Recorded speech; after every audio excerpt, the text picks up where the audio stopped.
Welcome to MySkillsTest, your learning partner in electronics and ITI training. In today's video, we explore one of the most important components in electronics, the transistor. From amplifiers to switches, this little device runs the show. What is a transistor? A transistor is a semiconductor device that can either amplify or switch electronic signals. It's one of the most important components in all modern electronic circuits, from radios and mobile phones to computers and industrial machines. Invented in 1947 by John Bardeen, Walter Hauser Brattain and William Shockley, the transistor replaced bulky vacuum tubes and changed the world of electronics forever. It made devices smaller, faster, and more energy efficient. Transistors are made using semiconductor materials like silicon or germanium. They typically have three terminals, called the emitter, base, and collector, and come in various sizes and shapes depending on their power ratings and applications. Let's now understand how a transistor actually works. A transistor has three terminals: the base, collector, and emitter. Imagine this: when a small current flows into the base, it acts like a signal to open a gate. This allows a much larger current to flow from the collector to the emitter. This is what makes a transistor so special. It acts like a current amplifier. In an NPN transistor, current flows when the base is given a positive voltage. The electrons are pushed from emitter to collector. In a PNP transistor, it works the opposite way. Current flows when the base is made negative relative to the emitter. In both cases, the base current is very small, but it controls a much larger current, just like how a small tap controls a powerful water flow. Now let's dive into the different types of transistors, because not all transistors work the same way. The two main categories are BJT, bipolar junction transistor, and FET, field effect transistor. BJTs are current-controlled devices. That means, a small current at the base controls a larger current flowing from the collector to the emitter. BJTs come in two types. One is NPN, current flows when the base is positive.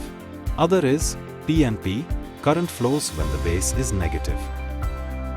On the other hand, FETs are voltage-controlled devices. A small voltage applied at the gate controls current between the drain and source. They are widely used in modern electronics because of their high efficiency and low power consumption. One popular type of FET is the MOSFET, metal oxide semiconductor field effect transistor, found in almost all digital circuits and power electronics today. In summary, use BJTs when you need good amplification, and use FETs when you need efficient switching or are working in digital systems. Transistors are not just theory. They are everywhere in real life. Let's look at some practical applications of transistors. In audio amplifiers, transistors take a small input signal and increase its strength, allowing it to drive speakers and produce sound. In switching circuits, like a blinking LED, the transistor controls power flow with just a small signal. Inside your laptop or smartphone, there are literally billions of transistors working together in the processor to perform calculations, run apps, and manage memory.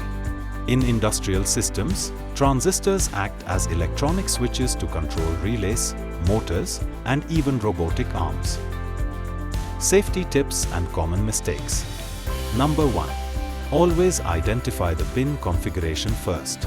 Transistors may look similar, but their pinouts vary. Use a datasheet or multimeter to check the base, collector, and emitter before placing it in the circuit. Number 2.